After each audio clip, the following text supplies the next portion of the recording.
കാസർഗോഡ് അമ്പലത്തറയിൽ കാണാതായ കൂട്ടബലാത്സംഗത്തിനിടെ പെൺകുട്ടിയെ തേടിയുള്ള അന്വേഷണം വഴിമുട്ടുന്നു.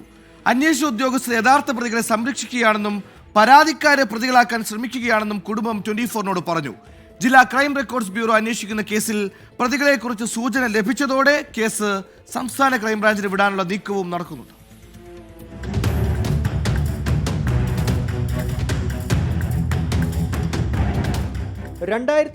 ലാണ് അമ്പലത്തറ മുണ്ടപ്പള്ളം സ്വദേശിയായ ദളിത് പെൺകുട്ടിയെ കാണാതാവുന്നത്.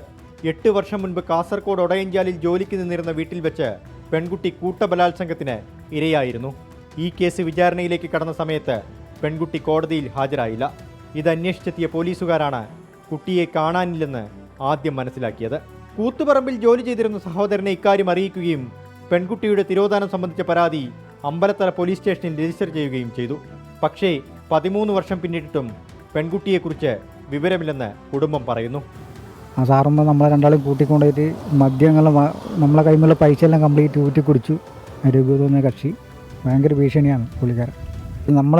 ഞാനാണ് എൻ്റെ പെങ്ങളെ കൊന്നതെന്നാണ് അവർ പറയുന്നത്. പക്ഷെ നമ്മളങ്ങനെ ഒരു തെറ്റ് നമ്മൾ ചെയ്തിട്ടില്ല. നമ്മളെ സംശയം അവർ പ്രതികളെന്തോ ചെയ്തെന്നാണ് നമ്മളെ ഒരു കണക്കൂട്ടൽ.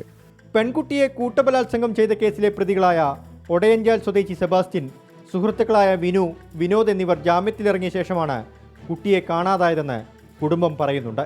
പ്രതികളിൽ ഒരാളുടെ പറമ്പിൽ ഉപയോഗശൂന്യമായിരുന്ന കിണർ ഈ കാലയളവിൽ മൂടിയെന്നും ഇതിൽ ദുരൂഹതയുണ്ടെന്നും അന്വേഷണ സംഘത്തിന് മൊഴി ലഭിച്ചിരുന്നു. പക്ഷേ ഈ പ്രതികളെക്കുറിച്ചോ കിണർ കേന്ദ്രീകരിച്ചോ പോലീസ് അന്വേഷണം നടത്തിയില്ല. 2015-2016 കാലയളവിൽ കേസ് ജില്ലാ ക്രൈംബ്രാഞ്ചിന് വിട്ടു.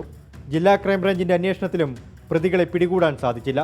ജില്ലാ ക്രൈം റെക്കോർഡ് ബ്യൂറോ ഡിവൈഎസ്പിയുടെ നേതൃത്വത്തിൽ നടത്തിയ പ്രാഥമിക അന്വേഷണത്തിൽ തന്നെ പ്രതികളെക്കുറിച്ച് പോലീസിന് സൂചന ലഭിച്ചു.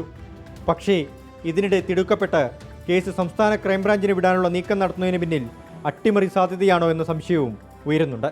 അരുൺ പാറക്കൽ, 24 കാസർഗോഡ്.